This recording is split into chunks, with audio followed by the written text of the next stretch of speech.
Welcome to the Food Allergy Talk podcast with Lisa Horne of Food Allergy P.I. The topics covered on this podcast are not medical advice and are the opinions and views of myself and those interviewed. While you will hear me make mention of my holistic nutrition certification, you should know that it is not a medical license, and you should always consult a licensed board-certified allergist.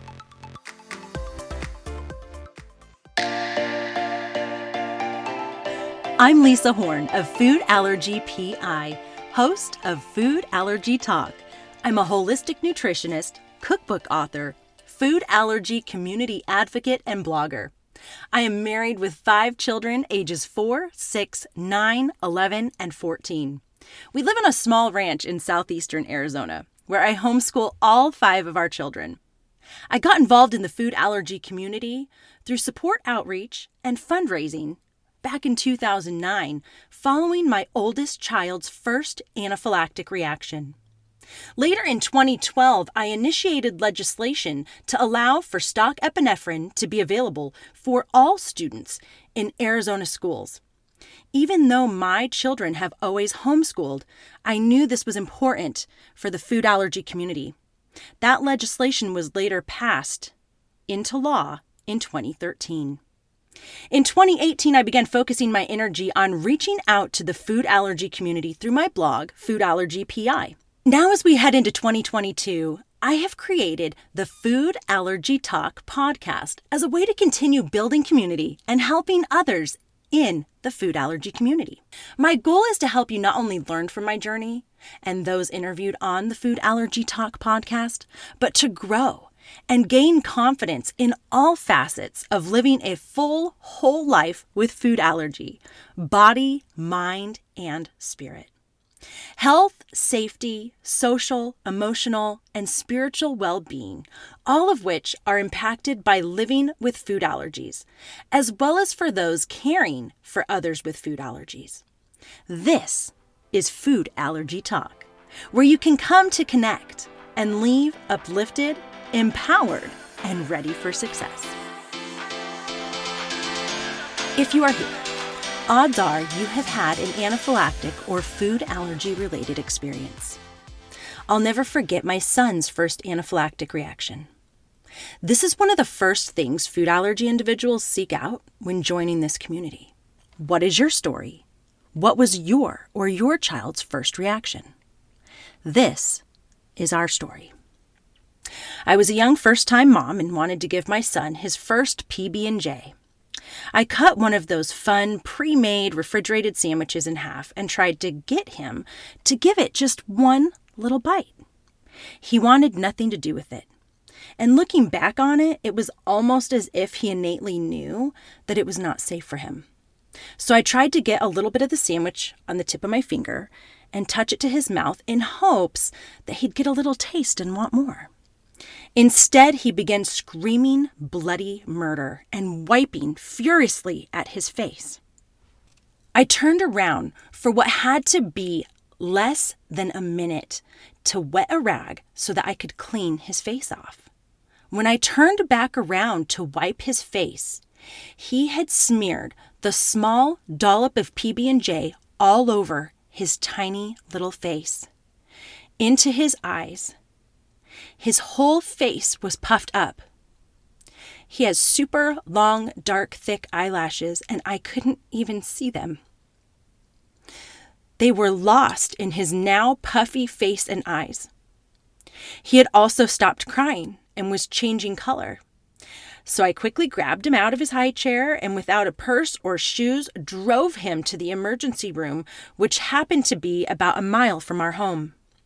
I rushed to the front desk of the ER, told them I had given him peanut butter, and the nurses, upon hearing me announce that and looking at his little body, swarmed me and took over. They whisked him away and began checking his vitals and putting tubes and medicines in him. He didn't look like himself for days after being released from the hospital. He also didn't act like himself. He clearly didn't feel well from the reaction and the subsequent medications administered. It was traumatic. I wanted to ensure that my sweet baby boy never felt or experienced this ever again. I also had learned that this was life-threatening. Food could kill. That knowledge is life-changing. It is a heavy load to carry, both for the child and for the caretakers or parents involved in that child's well-being. I wanted and needed to be uplifted. I wanted and needed to be empowered. I wanted and needed to be successful. I began searching the internet for as much information as I could get my hands on.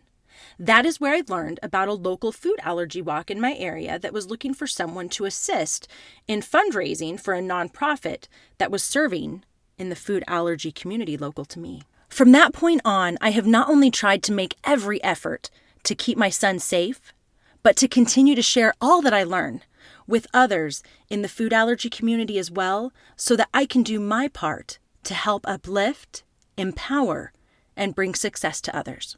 With my journey and history in support group management, fundraising, initiating and passing legislation, personally advocating for my son, ensuring inclusion, working with oppositional family or community members, recipe creation and substitution, and more, I started this podcast out of a yearning to help even one other person in the food allergy community. It is fundamental for those with food allergies, as well as their caretakers, to know you are not alone.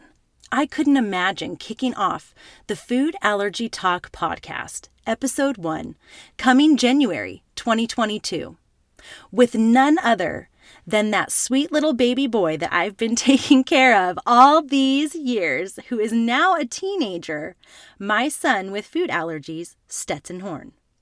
Tune in to listen to his story, the point of view of a child and teen living with anaphylactic food allergies to both peanut and shellfish. One of my goals with the Food Allergy Talk podcast is to make sure that you're hearing all the things that you want to hear. What do you want to talk about? Well, that's what we're going to be talking about on the Food Allergy Talk podcast. Other upcoming guests and topics for 2022 include marriage and caretakers of the food allergic. How does it affect your marriage when you're caring for a child with life-threatening food allergies? Or how does it affect a marriage when one person has a food allergy and the other doesn't? I mean, there's just so many levels that you could go into there on that topic alone. Personal stories from those in our food allergy community, recipes, mental health, nutrition, travel, school, and 504 plans, OIT, and all the other treatments that we're always hearing about, and so much more. This is the Food Allergy Talk podcast, where you can come to connect and leave uplifted, empowered, and ready for success. I'm your host, Lisa Horne of Food Allergy P.I. Thanks for tuning in to the Food Allergy Talk podcast. Don't miss a future episode. Let's stay connected. Be sure to subscribe at iTunes, Spotify, and Google. And until next time, remember, don't hesitate, investigate, and always carry two.